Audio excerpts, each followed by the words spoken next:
फैदों आरो दिनै आवाथि सावनानै बिथांखौ जोङो गोसोखांदों आरो बेजों लोगोसे दिनै मुलुगावनो कर'ना भाइरासनि जि मोनसे थासारि जादों बेखौ लानानै सुबुं माहारिनियाव मोनसे गिख्रंनाय फैदों।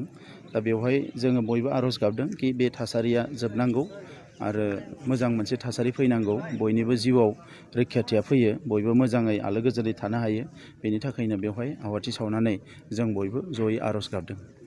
सार, माखासे समफोराव दा जे नुबाय थादों NDBSनि माखासे गेदारफोरा नोंथांखौ जे अभियोग होबाय थादों, बे बिथिङाव सारा मा बुंनो सानो? अभियोग होनाया दिनैनि खोथा नङा। थांनाय 30 बोसोराव जोंनि हारियाव सासेया सासेखौ अभियोग होबोदों।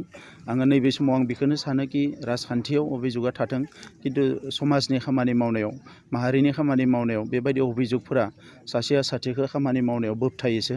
दा नंखायनो हानायमानि जोङो गावबा गावनि गेजेराव दाय फोनलायनायखौ खमायनानै हारिनि खामानि मावनायाव बेस्थ' जानांगौ। राजखान्थियाव जिहेतु मोजां गाज्रि थायो, बेवहाय दाय फोनलायनाय क्रिटिसिजम बियो थायो पलिटिक्सआव।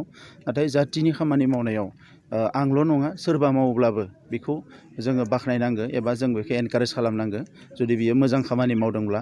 दा बेवहाय सासेया सासेखौ क्रिटिसिजम खालामनानै गाव गोसोआव रंजानाय लानो हागोन, बेनि अनगायै हारिनि जेबो लाब जानाय नङा। Thank you.